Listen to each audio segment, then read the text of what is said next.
100 साल की सास।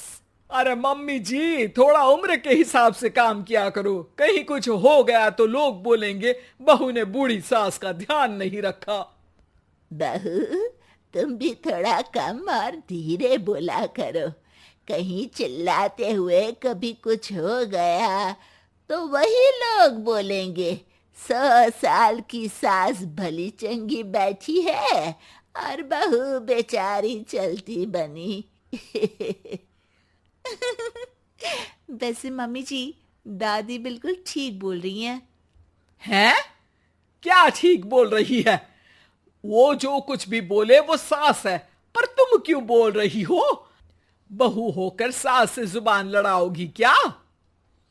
ऐसा बोलते हुए निर्मला को धसका उठ जाता है।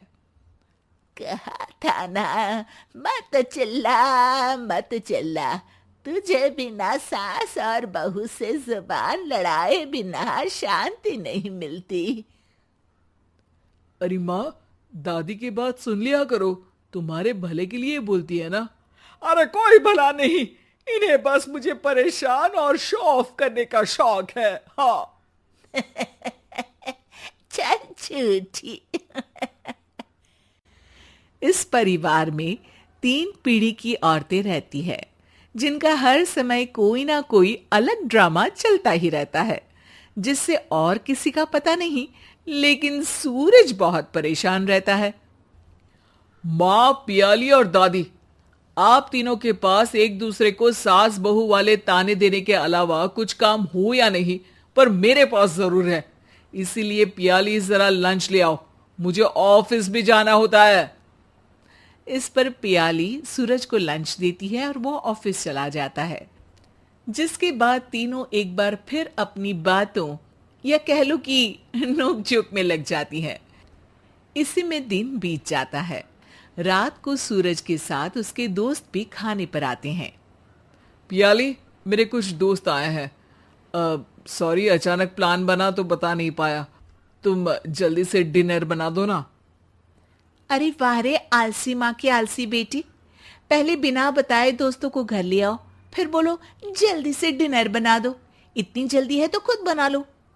अरे माता, सब बाद में दिखा देना, अभी खाना बना दो ना प्लीज।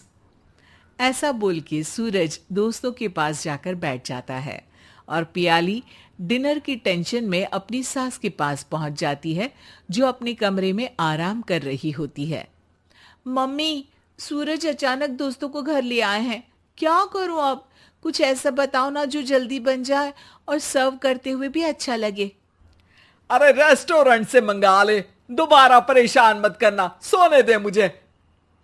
इतने में दादी सास भी वहां आ जाती है। वाह, आलसी का आइडिया भी उसी की तरह बेकार है। कोरोना में बाहर से खाना मंगाएंगे। बहू, तुम सो ही जाओ, वही काम अच्छे से कर सकती हो। चल पियाली, मैं बताती हूँ क्या करना है।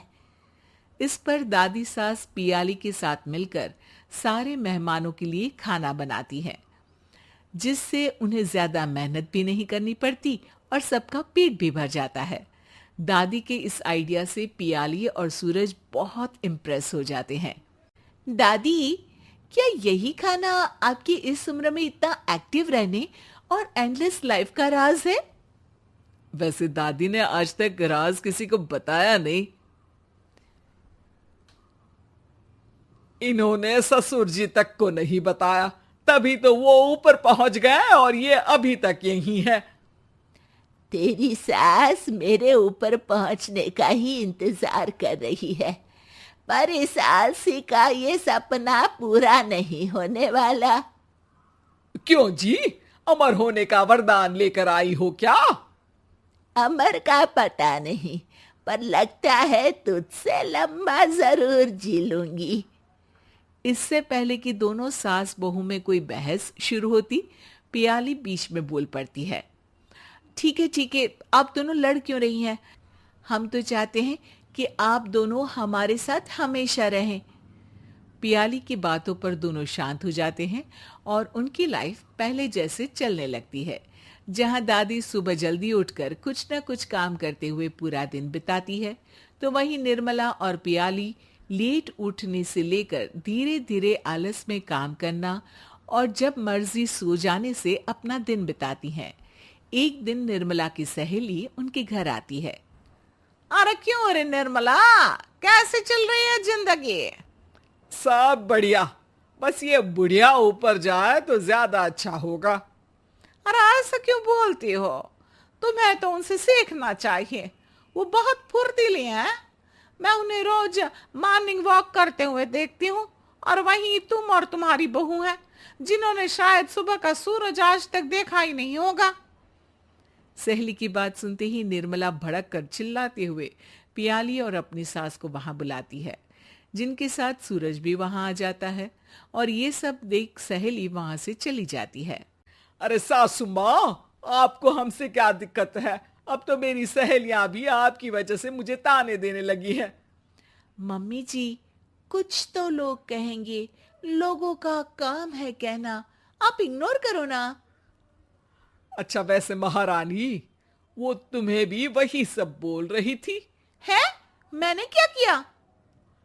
अरे किलस क्यों रही हो? अब तो समझो और अपना लाइफस्टाइल सुधारो। ओ मोरी मैया, अब हमारा लाइफस्टाइल भी खराब हो गया क्या? आपका तो हाई फाई है ना, बस उतना ही ठीक है। तुम लोग हमेशा पूछते हो ना कि मेरी इस उम्र और अभी भी इतने एक्टिव रहने का राज क्या है, तो वो ये लाइफ स्टाइल ही है जिसे हाई फाई नहीं पर सिंपल कहते हैं। दादी, अब कहना क्या चाहती हो? यही कि मैंने अपनी जिंदगी में बहुत किताबें पढ़ी हैं, जिनमें एक किताब से मुझे ये समझ में आया कि हम कितने गलत तरीके से जिंदगी जीते हैं। उसी के बाद मैंने एक अच्छे जीवन के लिए इकिगाई रूल अपनाया, जिसका मकसद तो सिर्फ अच्छा जीवन जीना था। इतना लंबा कैसे जी गई मुझे खुद अचंभा होता है। ओह, तो मतलब आप मुझे परेशान नहीं करती थी? वो तो आप करती हैं। वैसे ये इकिगाई क्या है? थोड़ी रिसर्च खुद भी कर लो आलसियों, सब मैं ही बता दूं क्या?